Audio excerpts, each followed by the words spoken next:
Olá, crianças! Tudo bem com vocês? Hoje é a nossa segunda aula de língua portuguesa com a turma do 5º ano. Lembrando que nós estamos no 4º bimestre. O livro agora é o livro 4 e a unidade 7, capítulo 1. Conhecendo as informações em gráficos, páginas 13 a 17. Os itens abordados na nossa aula serão textos de divulgação científica, traz com Z, traz com S e atrás. As atividades referentes a esta aula serão: para entender o texto, página 14, vamos produzir, página 15, atividade da página 16, mão na massa, página 17 e a nossa ficha de atividades, páginas 7 a 10. Vamos começar na página 3 com o conteúdo de texto de divulgação científica. Leia agora mais um texto sobre fenômenos naturais. Raios alienígenas. De noite, com céu limpo, você olha para o alto e vê muitos pontinhos brilhantes. Alguns brilham mais, outros menos. E o que são? São as estrelas, mas podem ser também planetas, que, embora não tenham luz própria, refletem a luz do sol. Quando chove, você olha para o céu e vê as gotas de chuva caindo. Hoje eu vou lhe contar que tem mais coisas vindo do céu, mas elas são tão pequenas que os nossos olhos não conseguem enxergar. Estamos falando dos raios cósmicos. Eles não são simples raios de luz, como você poderia pensar por conta do nome. Os raios cósmicos são partículas que chegam todo o tempo aqui na Terra com alta energia. Elas vêm do espaço, de todas as direções. São tão pequenas que não conseguimos enxergá-las, nem com os nossos microscópios mais possantes. Para você ter uma ideia, se você medir 1 milímetro com uma régua e pensar em dividir esse 1 milímetro em 1 trilhão de partes, você vai ter uma noção do tamanho dessas partículas. Os raios cósmicos têm energias muito variadas. Alguns, os de menor energia, vêm do Sol e levam apenas poucas horas para chegar à Terra. Outros, com energias bilhões de vezes maiores, vêm de muito longe da nossa galáxia e até mesmo de fora dela. Esses raios viajam por milhões de anos até conseguirem chegar aqui. Quanto maior é a energia, mais raros eles são. No caso dos mais energéticos, apenas uma partícula cósmica chega no topo da atmosfera por ano e chegam aqui com velocidades muito próximas da velocidade da luz. Por atingirem energias tão altas, sabemos que sua origem deve estar ligada a explosões muito violentas que ocorreram em alguma estrela ou galáxia distante do universo. Vamos para a nossa primeira atividade para entender o texto, página 14. Primeira questão: qual é o principal assunto do texto? A gente percebeu que o texto ele fala sobre raios cósmicos. Segunda questão: qual é o objetivo do texto? Bom, gente, o objetivo desse texto é explicar uma informação científica. Terceira questão: nós vamos colocar V para verdadeiro e F para falso, conforme as informações que estão no texto. Todos os pontinhos brilhantes no céu são estrelas? Isso é falso. A gente já percebeu que pode ter até também planetas, não é? Raios cósmicos são simples raios de luz? Também é falso. Isso não é verdadeiro, né, gente? Até porque a gente percebe que é muito mais do que isso. Alguns raios cósmicos vêm do Sol? Verdadeiro. Existem raios cósmicos que vêm de galáxias distantes? Isso também é verdadeiro. E alguns raios cósmicos atingem velocidades altíssimas? Também verdadeiro. Quarta questão: em sua opinião, para quem esse texto foi escrito? Estudiosos, cientistas ou para o público em geral?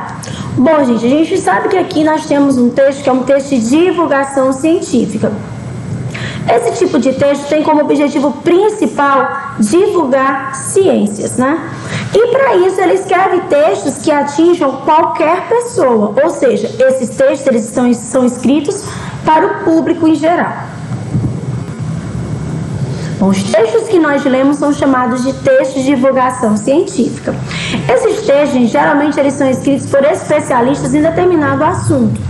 tem o principal objetivo de divulgar a ciência e por isso eles utilizam uma linguagem simples, apesar de ser formal, bem simples, que é para que qualquer pessoa que leia consiga entender sobre o assunto. Eles são direcionados para o público em geral. E geralmente eles vão trazer algum dado, alguma coisa relacionada a uma pesquisa científica. Página 15. Vamos produzir. Neste capítulo, você aprendeu que os infográficos apresentam informações em um formato mais visual, o que facilita o seu entendimento. Agora, que tal produzir um infográfico com base em um texto de divulgação científica? Então, vocês já perceberam, nós já estudamos infográficos, são textos que alinham o texto escrito com imagens, né? Agora vocês vão criar um infográfico, tá? Baseado nesse texto de divulgação científica, é o texto Raios Alienígenas, e aí vocês vão montar. Pensem no que vocês vão colocar no fundo, pensem em quais informações vocês gostariam de colocar. Vocês podem estar fazendo o rascunho aqui na página 15 e o original lá na página 3 do material de apoio.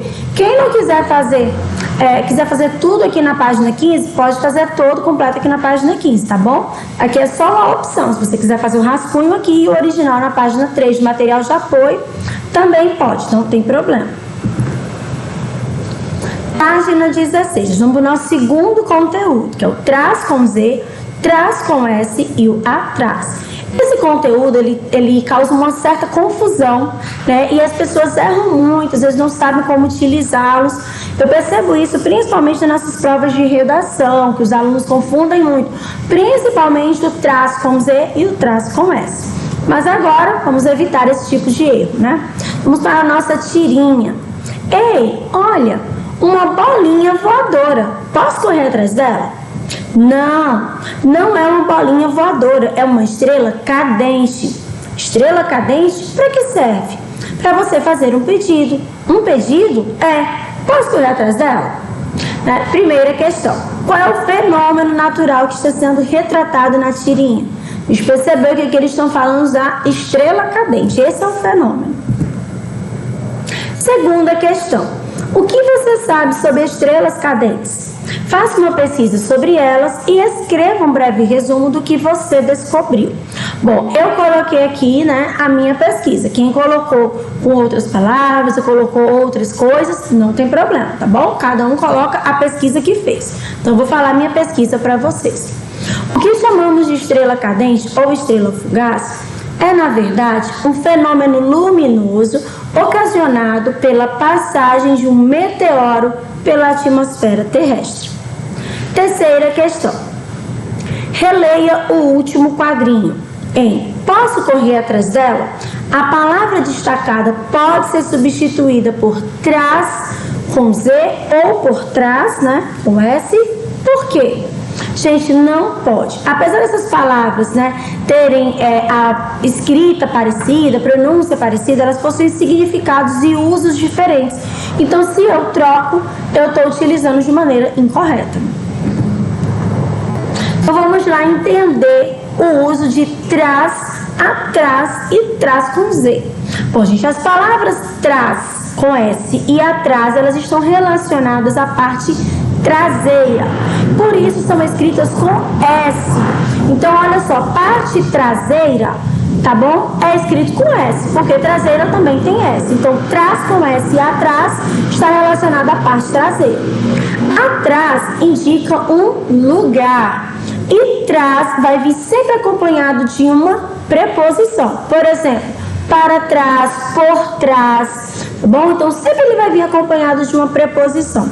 Vocês lembram das preposições? São aquelas palavrinhas que nós utilizamos para ligar termos dentro de uma frase, né? O de, o com, contra, para, né? O por. Essas são as preposições. Já a palavra traz com Z, ela vem do verbo trazer, tá bom? Por isso ela é escrita com Z. Então, olha só, traz com Z, verbo trazer. Por isso, ambas são escritas com Z. Traz com S e atrás significa parte traseira. Por isso, são escritas com S. Então, olha só aqui alguns casos, né? O que você tem aí atrás? Tá vendo? Parte traseira, atrás. João ficou trás. Também o João tá lá na parte traseira ali, atrás das meninas, né? Então ele ficou para trás. A gente pode perceber aqui o uso da preposição para. E no último exemplo, mamãe sempre traz com Z, porque ela está trazendo do verbo trazer, coisas gostosas do mercado. Bom, aqui um resuminho para que vocês possam entender. Até a classe gramatical aqui é diferente, tá bom? Atrás é um advérbio de lugar. Ele ficou atrás da casa. Traz com Z, verbo trazer. Ela traz a alegria quando chega.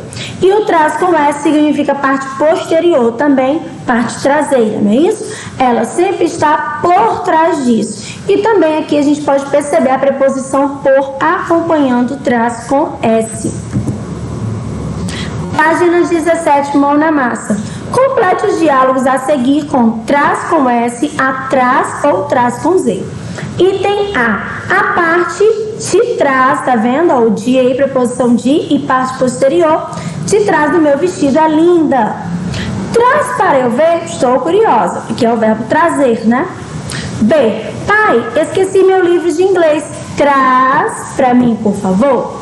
Ok, me espera atrás da escola. Vou estacionar lá, parte posterior da escola, né? Parte traseira. C, você sabe o caminho até o cinema? Não, vocês vão na frente e eu sigo atrás de vocês, que é na parte posterior. Vamos para a nossa ficha de atividades, página 9.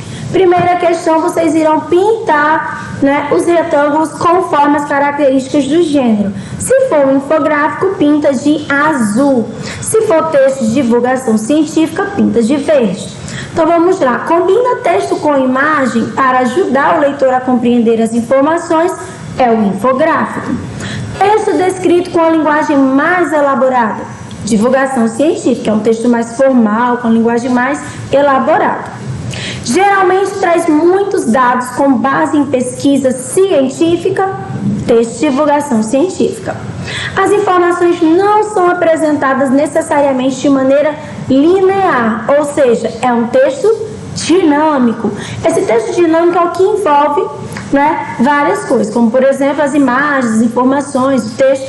Então é um infográfico. Neste gênero, a linguagem informal é evitada. Texto de divulgação científica, ela não só é evitada, como ela não é de jeito nenhum utilizada. O texto é curto e pode ser empregado a linguagem informal, é um infográfico.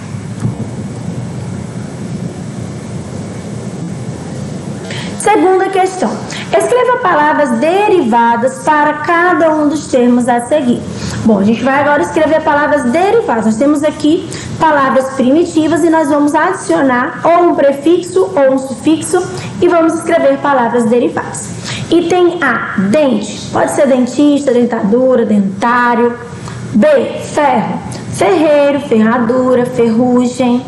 C, porta. Portaria, porteiro, portal. D, chuva, chuvisco, chuveiro. E, livro, livraria, livreiro. F, sapato, sapataria, sapateiro. G, dança, dançarino, dancinha. H, jornal, jornalista, jornaleiro. I, casa, caseiro, casebre. J, barba, barbeiro, barbearia.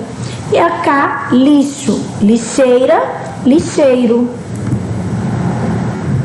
Terceira questão, pinte a palavra intruso em cada grupo. Então vamos lá. Item A, nós temos as palavras girassol, planalto, vai e vem. Essas três palavras, elas são compostas, mas a palavra cama, ela é a intrusa, porque ela é uma palavra simples, primitiva. B, nós temos escova, pente, sabonete. Todas são aqui palavras primitivas. Então, nós podemos perceber que a palavra sobremesa é a intrusa. C, olho de sogra, água viva e guarda-chuva. Todas palavras compostas. A única que é uma palavra simples, que é a intrusa, gato. Quarta questão, vocês irão escrever uma frase para cada palavra apresentada. Traz com Z, traz com S e atrás. Aqui é uma resposta pessoal. Cada um vai criar a sua. Agora nós iremos corrigir a nossa atividade de casa. Ficha de atividades, página 3. Leia o infográfico. Iceberg. Esses blocões de gelo podem ter até 70 metros de altura e se deslocar a 20 centímetros por segundo. Um pinguim salta até 1,85 m para subir em um iceberg. Você sabia que, depois que o Titanic naufragou, por ter batido em um iceberg, foi criada a Patrulha Internacional do Gelo para monitorar esses blocos no Atlântico? Hoje, satélites também vigiam icebergs. Montanha congelada. Icebergs são grandes pedaços de gelo formados de água doce que se desprendem das geleiras. Com o tempo, parecem microfraturas que se expandem até parte do gelo se separar totalmente, criando o iceberg. Em média, o iceberg leva 2 anos para derreter. O tempo pode variar. Se ele viaja pelo oceano, o derretimento é rápido, por causa das ondas e da temperatura. Se fica retido perto da costa, dura mais. Vida no gelo. Enquanto derretem, os icebergs liberam água rica em nutrientes que alimentam os bichanos chamados de crio. Eles servem de comida para pinguins, focas e baleias. Além disso, esses blocos de gelo abrigam peixes que vivem nas fendas e são usados por aves como local de pouso. Página 4, primeira questão. Qual é o objetivo desse infográfico? Bom, o objetivo desse infográfico é fornecer informações científicas e curiosidades sobre os icebergs. Segunda questão. De acordo com o texto, como os icebergs eles são formados? Eles são formados por pedaços de água doce congelada que se desprendem das geleiras. Terceira questão. Os icebergs podem derreter? Sim, explique sua resposta. Eles podem derreter porque eles entram em contato com uma água em temperatura mais alta. Por isso eles derretem. Quarta questão. Que história ficou famosa por causa de um iceberg? A gente sabe que é a história do navio Titanic, que ele afundou após bater em um iceberg. Quinta questão. Cite os pontos positivos e negativos atribuídos aos icebergs. Item A. Positivos. A água é rica em nutrientes e alimenta os crios, que servem de alimento para outros animais. São habitados por alguns peixes que vivem em suas fendas. Podem ser lugares de descanso para aves. Ponto negativo. Podem causar estragos às embarcações que se chocam com eles, chegando até mesmo a naufragar. Bom, gente, eu vou ficando por aqui. Espero que vocês tenham gostado da nossa aula e compreendido todo o nosso conteúdo. Continuem estudando e se dedicando. Um grande abraço e até a próxima. Tchau, pessoal!